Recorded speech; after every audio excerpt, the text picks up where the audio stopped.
This is the College Connection Podcast. Welcome to a brand new season of the College Connection Podcast and our first episode as the Newfoundland and Labrador College of Nurses. I'm Kelly Kean and a nursing consultant with the college. Hi, and I'm Wanda Squires. I'm a nursing consultant with the college as well. So today we're going to be taking you behind the scenes to discuss what it takes to build a brand new nursing regulator after amalgamation. Later, we'll discuss how every nurse can help shape the future for this fall's inaugural board election. So today's guest here, we wanted to speak with Lynn Power, CEO Registrar of the college, and Wanda Wadman, Deputy Registrar of the college. So welcome. Welcome to you both. So Lynn, now that the college has officially launched, what has surprised you most about the work since day one? Well, before I even get into that, I got to say, wow, like this is amazing that we've reached this point, and we are so pleased and delighted that we have. And then I think the question falls nicely because it's been a lot of work getting here, and now there's a lot more work to come. So what surprises me? Not really anything, because of the team, because of the way we've worked together, because of the common mandate, towards the public interest, creating standards, creating things, our common processes and things we do. I think what pleasantly surprises me is what a team.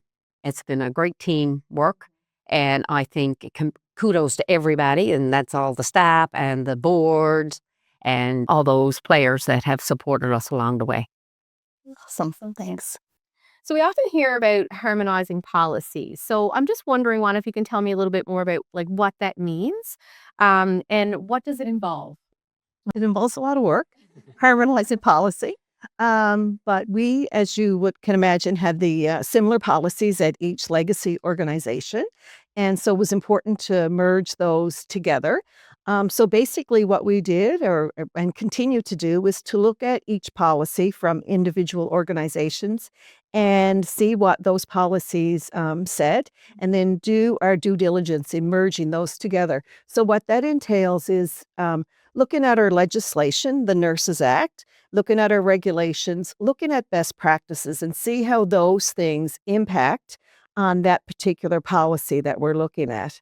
We're also going to look at bringing together what was best and what was good from each policy, from each legacy organization, and we'll figure out what's best. It is taking a huge amount of collaboration because when we're developing policy, the people who are impacted by it are looking at it first, and then you want someone who's not really impacted by it to look at it, to give a clean set of eyes and to be able to see what might have been missed because of your familiarity. The other thing we're looking at is trying to make those policies be a one size for all. So policies would be work for all designations of nurses, whether that's an LPN, an RN, nurse practitioner, or registered psychiatric nurse. So it's a huge process from beginning to end, and we're looking at all of our policies with that light. Mm-hmm. Yes, and that does sound like, a lot of work, and like you said, a lot of collaboration. Yeah. Wanda, can you talk a little bit about some of the projects that are happening behind the scenes? Nope, there's lots of projects, absolutely. And so the policy and procedure lineup is one major one that we're looking at. We also need to look at the various forms that we use, whether that's for registration, whether that's template letters that we use to correspond with registrants. We got to look at those and line them up. We're lining up our workflows, so that's another big project. We always, both organizations did the same work. We regulated nursing into public interest, but how you get, and we achieved the same goal, but how you get to that might have changed. So it might have been varying along the way. So those workflows needed to be aligned. Also, as you know, we have a new website, and so we're continuing to work on that and refine that. So that's a huge project. Bringing together the IT from both colleges was a really big project that had to happen, and that's ongoing. Also, when you think about the fact that we have our nursing portal, there's two nursing portals, one for RNs, nurse practitioners, and registered psychiatric nurses, and one for licensed practical nurses. They continue to be separate, but we are in the process of going through the preliminary stages to get those merged into one. Some of the other things would be like communication and how we're communicating with people, whether that's stakeholders or registrants or public, whatever. Those nurses who are regulated by the college would have just recently received a nursing NL regulatory review. So that's one way now we'll be communicating. So we're going through that process. We're also looking at how we communicate with everyone, the public, stakeholders, and nurses. And so later on in the fall, you'll see some exciting things happening around another big project that we're doing to help everyone understand exactly what the role of the college is and what we do as an organization. We're continually looking at ways to improve. We have a department now, a quality improvement department or a quality performance department, and that department will be looking at all the various key performance indicators and how we ensure that we're doing the work that we're required to do and we're doing it in a quality manner. I can't really think of. I think that's probably. Did I miss anything there? No, I think it was quite good. But I mean, clearly things that matter directly to the registrant is our continuing competency program. Yes. And so we have to look at that and say they're very similar, same premises, exactly what you said, Wanda, based on the same basis, continuous professional development, leading to confidence and good quality practice, but we did them slightly different. Yep. So that's one we have to look at and line up, and that lines up with our database that you also mentioned. Because when we renew, you have to link into what you've done, and so some of the projects are interlinked. So I think you mentioned a good array, but it's all a bit of a circle there. What we do for quality assurance was slightly different. So again, lots of work. So I think between it all, it's well covered. Yeah, and so the merger gave us this opportunity to look at everything that, we were doing in legacy organizations, to bring it together and to make sure that we put forward from here the best of both. Absolutely. I just had a thought, Wanda, because you mentioned nursing NL regulatory review, so the e-newsletter that will go out on a regular basis. So just a reminder for registrants to consent to receive information from the college. And to do that, you can go into your nursing portal and update your profile and answer yes to that consent question. But it's also available on the website, isn't it? So and if you want it in your inbox directly, you can get it, which is nice because especially if there's time-sensitive things like maybe some education that's happening or research to participate in or some call for, phase 2 of this, the elections. So, so get it one way or the other. Absolutely. Yeah.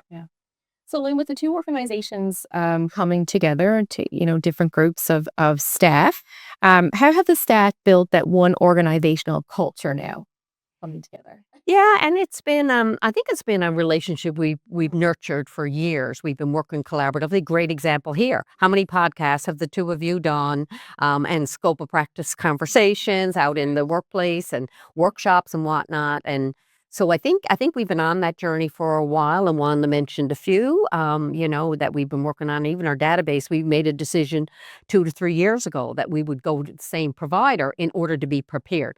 So from a staff perspective, everybody's been engaged in all that as we've gone along, had input into it, moved with it.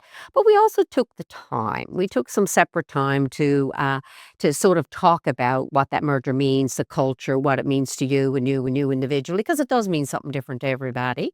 It's new for everybody in a new facility, in a new place, in a new name, and a new look. And so it's a new board even. So we put some energy into having some time spent to talk about what that means and go forward with it. So they're still learning. There's still stuff, how do you do this or how do you do that? And it was fascinating. You see the one, I just processed my first license of the opposite kind, the LPN focus and RN focus and LPN. We're hearing that excitement around the building as we're learning from each other. So it's a learning curve. There's no doubt about it. But I think the team spirit is strong and the sense of collaboration support is something to be proud of the staff. I think we're a great team because it's is lived. It's a lived experience that we can make that comment. Yes. Yeah. And speaking from the practice team perspective, we are learning from one another, answering practice calls together, getting used to, I'm getting used to LPN questions, Wanda getting used to RNMP questions, right? Yeah. So we're definitely learning lots. Yeah. It's been really good. Yeah. Lynn, can you talk a little bit about what are the biggest priorities for, let's say, over the next year? Well, I mean, as I think Wanda summarized a lot of the policy procedural lineup of communications, IT, all those stuff is still ongoing. But, it's not about backwards and it's not about merging. It's also about going forward. So there are some things happening nationally that we're working on, new sets of entry-level competencies which are related to program approvals. And so meeting with the schools, talking with the schools, finding out what their priorities are, what their challenges are, and learning from each other and how to best move forward with that. But I think one of the bigger ones that we need to really focus on, not that we haven't been, but we need to move forward in a real structured way, is around the internationally educated nurses and how well they're supported or not, or what prerequisites may be needed. So we're having conversations with lots of partners and stakeholders on that to say, okay, where do we need to settle? What is the best pathway forward? And that's a progressive thing. That's not because of a merger. That's a progressive thing that we need to improve upon. And we're excited about looking at what we can do with continuing competency and those other projects and programs and taking the communications to the next levels. Wanda snuck out that we're doing a marketing campaign of some sort in the fall to talk about what is a regulator for the public and helping them understand. So there are lots of things happening. And I think in the second part of this, we're going to talk about the board. There's a lot happening with the board as well. That's right. Yeah.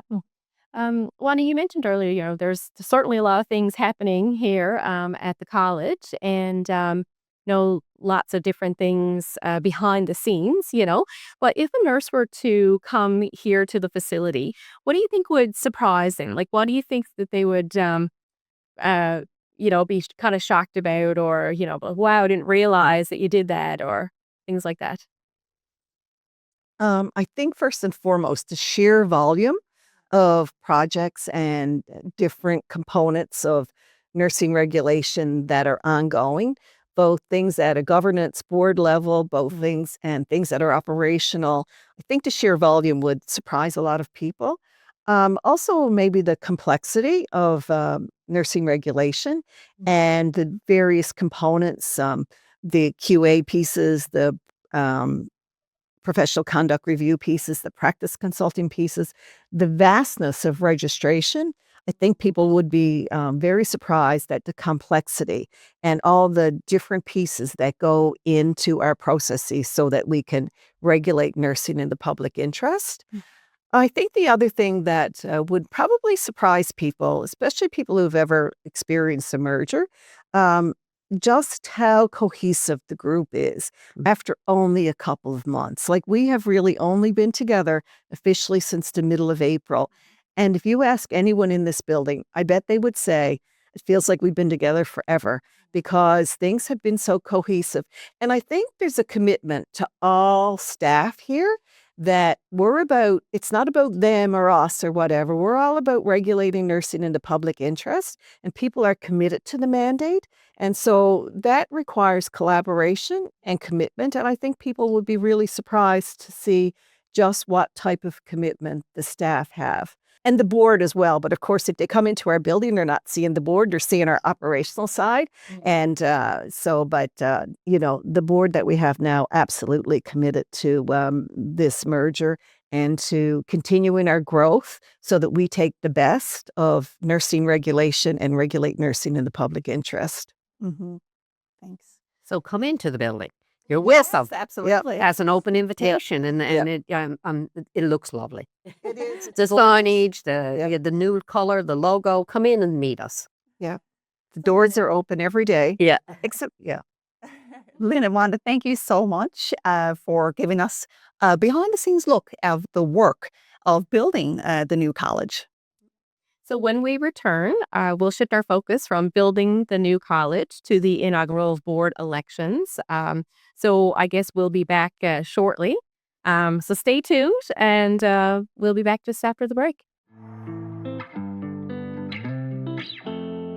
Don't go anywhere. The College Connection podcast will be right back. I'm Dave, and saving with TD Insurance made me feel like I scored my own jingle. With over 30 ways to save, nobody saves like Dave. Save on home and auto like only you can at tdinsurance.com/ways to save. TD. Ready for you. This is the College Connection podcast. Welcome back to the College Connection podcast. I'm Michelle Carpenter, Senior Nursing Consultant with the College of Nurses and the practice team, joining Kelly for the second half of today's conversation. And now let's talk about how nurses can shape the future of the Newfoundland College of Nurses through its inaugural board elections. Lynn, why are these inaugural board elections such an important milestone? Well, it is that. It is the beginning of this decade era of whatever of the Newfoundland and Labrador College. But I think it's important to appreciate that the initial board that is operating now was set up in legislation. So the Nurses Act, outlined the combination of people from both legacy boards to create the new board. So that new board now exists, has the authorities, been making all the big decisions, the structures, the governance processes that go behind everything we've worked on. And they've given a nice bit, some of them for several years. So there was a turnover built into the act. So basically half of the nurses will turn over. So we'll have some continuity. And some of that consistency going forward. And we'll also have the opportunity to bring in new individuals to join the table. So there are 9 elected positions for registrants. Yeah. And so of those, there will be 4 that will be open the fall. And the reason why it's a little bit different is because we took 4 and 4, 2 and 2 turnover, which is part of the process of the 1-year, 2-year terms, but there's also some other positions that are available. Mm-hmm. Excellent. So I'd like to talk about the nomination and election process now, Lynn.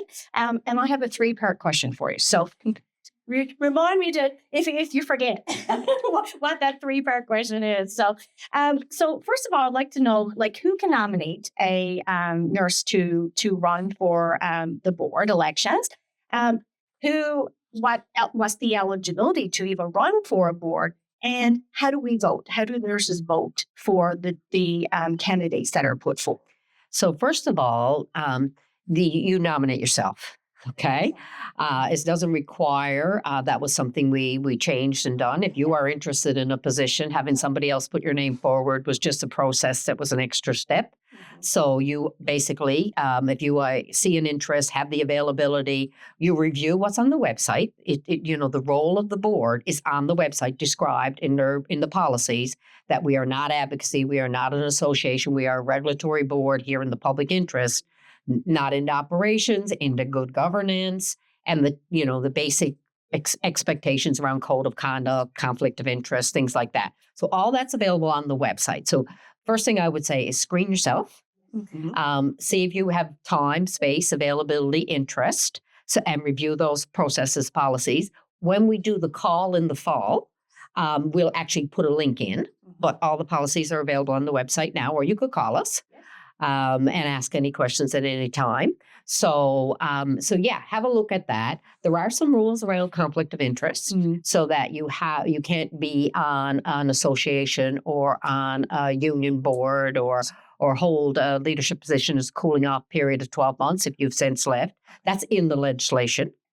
But other than that, the other criteria will come out. In the bylaws is a little more detail. Again, that's on the website under About. And then you'll start to see words too on the website. And in that, you will see the general criteria. So we no longer have domains. We no longer have, so that's like if you were in practice, advanced practice, administration. We do not have mandatory geography, but geography is a critical factor in the competencies that will be reviewed. So it's not like, okay, the position is open for practice or the position is open for Northern. It's the positions are open. The only thing the board did put a narrow feel on, and again, it's in the bylaws, is that we will always, out of the full composition of the board, the public and the registrants have on the board a minimum of 2 registered nurses, 2 LPNs, and 2 NPs. So the fall, we'll be looking for an NP. But I think from the transition board and the continuity that we have in place, we will have the minimum number of the others. But so it's, again, you got to screen yourself, see if you're interested, see if you're available, and really focus on what is the mandate, what is the purpose of the board, so what can you contribute into a governance model of a regulator. So did I get all 3, Michelle? No, Miss one? Yeah, but I want to elaborate a little bit on who can run. So, because you said there's 9 elected, and you said there's a minimum of 2 each. So what would, I guess, would set that other individual to be eligible? So, what are you looking at? Other criteria for those other there is a right, for the nursing designation. There's a competency profile, but not just a minimum. It's not just because you are an RA and then a designation. There's a competency profile that we would look at to say, okay, what is your expertise? What is your lived experience? Do you have any experience in governance? Have you been on another board? Have you both as a volunteer or in a formal capacity, so that you've got some governance experience? Have you got some experience in, there's 10 qualifications across there, maybe government relations, maybe IT. We talked about how much work had to happen in the information technology, cybersecurity, all these things that are AI, all that are coming up. So that's another category. So again, when the call comes out in the fall, that list of competencies will be included in it, and you'll be asked, if you actually do decide to put your name forward, just to rate yourself. It's an informal type of process, but allows us to see what is the profile of what might be available. And our own board does the same thing. So what are we missing on the current board? Where is there a gap and thus an opportunity? So, and then in your advertised profile, when the election occurs, which occurs with the renewal. So it'll open up in January and take place over the renewal period to March. Every year when that opens up, you in your profile, you would make some commentary about where you fit on those competency skills. Excellent. So we're almost there. So you talked about it would be with licensure renewal. So who would be able to vote? Is it just practicing members or practicing registrants? Or is it their other ability to be able to vote? No, it is in the Act. Again, a lot of this, it talks about the board and the elections and the processes in broad level, broke down into the bylaws in more detail. No, you need to have a practicing license in order to vote. To vote, right. And, for the listening audience, you be able to find out about all the information about the nomination process and the election process on our website. But we'll be sharing that information through our Nursing NL Regulatory Review, our electronic newsletter. So there's lots more detail to come. So there's also a nominations committee, which is external from the board. And that nominations committee will be tapping people on the shoulder, talking to different people, be a resource outside. If I'm thinking about this, what does it really mean? And of that, there's, generally people on that nominations committee that had experience being on this board or another board or have been on committees or something. So there is a team that will be out there available if you wanted to learn a little bit more. And again, ask one of the board members. Go to Tanya or Chris, our board chair and vice chair, and ask them, what's involved? How did you get involved? So ask questions is really the biggest thing. I think one of the things that surprised me when I started at the college, it is the time commitment of people who sit on the board, because you mentioned availability, right? Assessing your availability and those things, because it is a significant commitment to make when you run for to be a board member. Absolutely. And we do have a podcast coming up related to our resources and our website review. So, I just want to let the listening audience know that is coming up. So stay tuned. We'll review resources that are available on our website.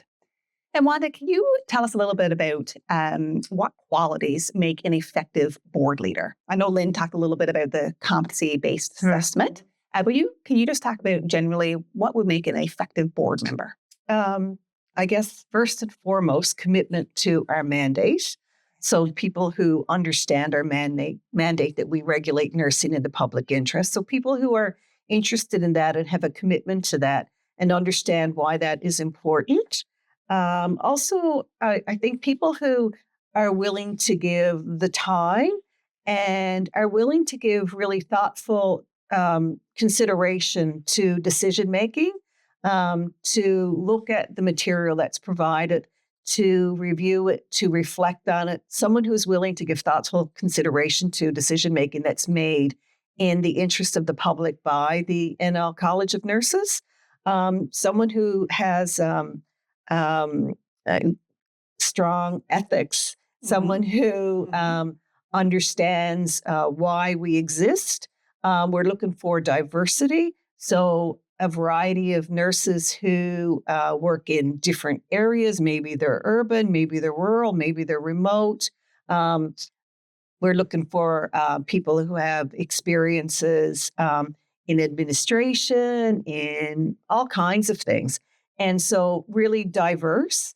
We're looking for people who have, a good board member, someone who's willing to collaborate, someone who is willing to listen, someone who can sit there and hear the person across the table say things that they don't agree with, but still respectfully listen, reflect on that, and, give constructive, collaborative feedback to that individual. So I think the person has to be, someone who's of that mindset that the opinion of the person across the table may be different from mine, but that doesn't mean that my opinion is right and that opinion is wrong, for example.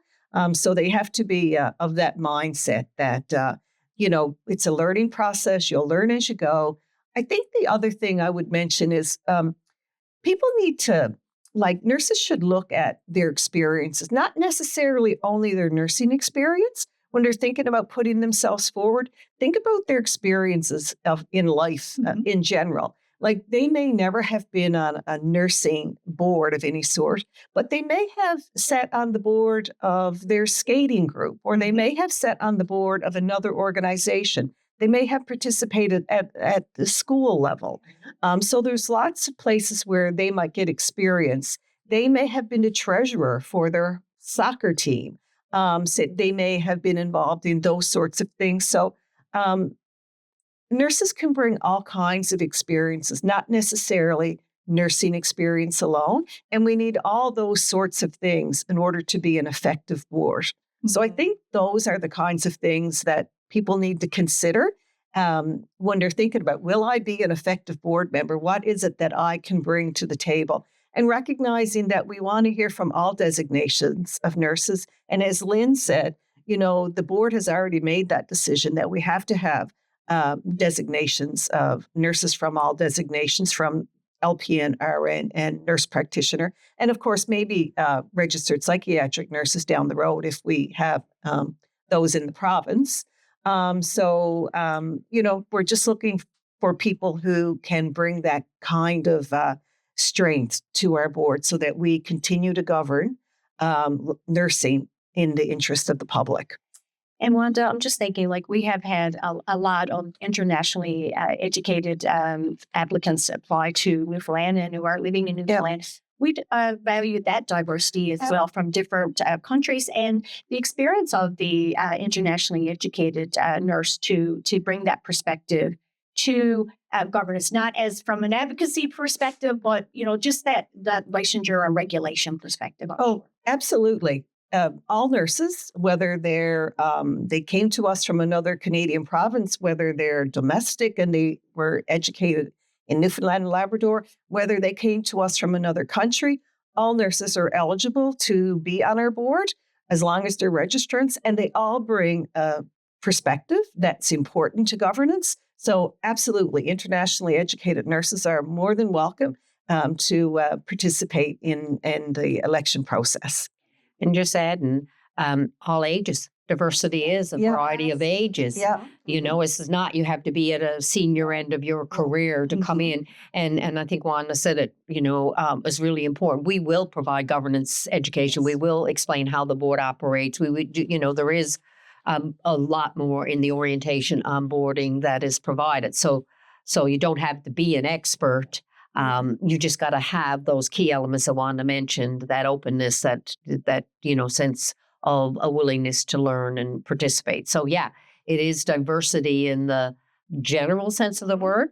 And it's important, and I'll just say it is not a representative model. I mean, you mentioned that in terms of advocacy, Michelle, but you don't represent. So even though we have the designations that we want around the table, it's for the diversity of how nurses practice in the province and their experiences and the regulatory pieces, not to be a representative, because this is not, what we're representing at this college is the public. Yeah, yes. It's the perspective they can bring from wherever they come, whether they're a new graduate, whether they're a graduate of 30 years, whether they're in an urban area, a rural area, whether they work in long-term care, whether they work in administration. It's the perspective that you can bring, that you can use to contribute to adequate decision-making and good decision-making by the board. And I really appreciate that clarification, because sometimes there's confusion about the role of the board, right? Mm-hmm. So I really appreciate the clarification that both of you provided. So Lynn, what would you say to that nurse who thinks, I'm not qualified to run for the board? What would you say to those people? I mean, there are some qualifications, like, the competences we talk about, but they're not like, I got 6 letters after my name. They're not qualifications like that. They're qualifications like, what is your approach? How do you consider things? How are you respected on your own workplace? Think back. I would suggest, think about your workplace. How do you participate in staff meetings, client profiles, collaborative team activities?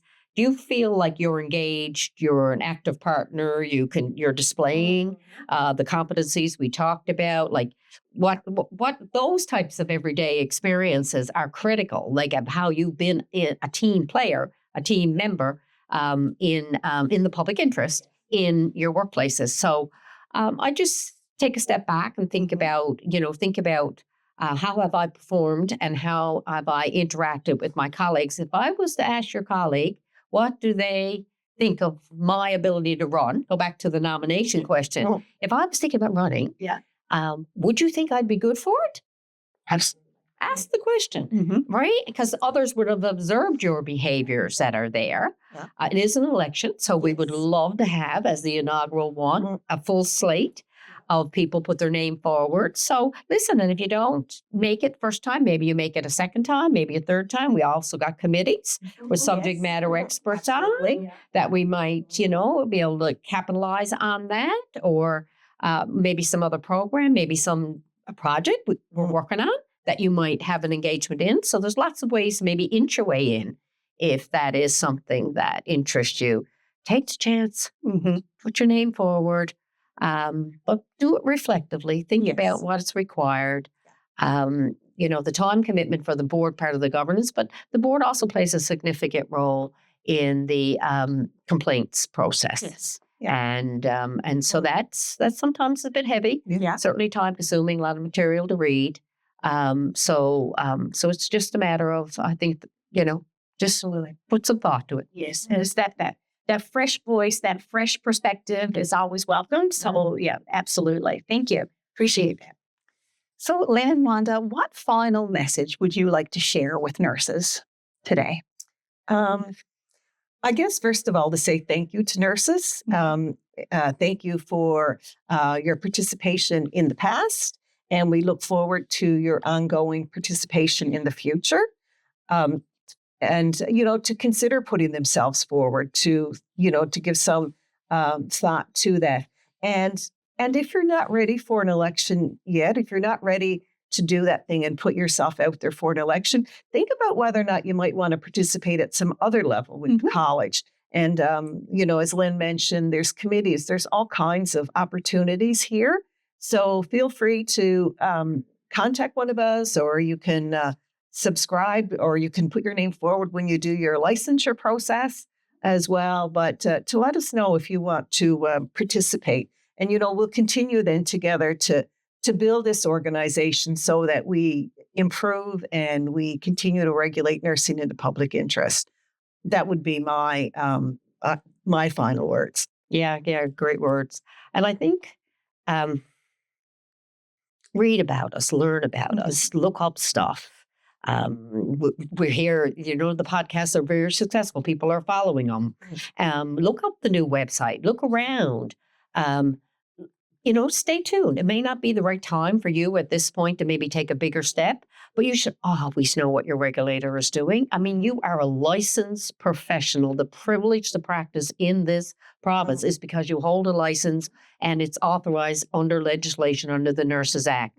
So you really should know what's going on. It's like, you're driving a car. You have to know, you have a driver's license. You have to know what are the rules of the road, what are the advantages, opportunities, what's happening, So I think get yourself informed if you're not already. And we know we have a great audience that follow along, but just pay attention. And then build on, like I said, the other opportunities. But reach out. A phone call is always available to anybody, and drop in for the visit. Yes. And you know what? One other thing I would say, even if you're not ready to participate in that kind of a way yet, make sure you participate by voting. Exercise your right to vote. And we'd love to see a huge number of nurses vote in this first election. So look at the slate of candidates, and everyone has an opportunity to vote if you're licensed with the college. And so please exercise that right. Yeah, good point. Well, thank you, Lynn and Wanda, for joining us today. I encourage everyone to visit the Board of Directors section of the Newfoundland and Labrador College of Nurses website to learn more about the nominations process and the elections process. And thank you for tuning in to the College Connection podcast, and we'll see you next time. Remember, all episodes of the podcast can be put towards your CCP requirements. And also remember to subscribe to our YouTube channel. And we encourage you to like, review, and share a comment whenever you can. We hope you've enjoyed this episode of the College Connection podcast. Like, subscribe, and leave a comment or review. All nurses in Newfoundland and Labrador are reminded that each episode counts towards your CCP. Thank you. This has been a presentation of the NL College of Nurses.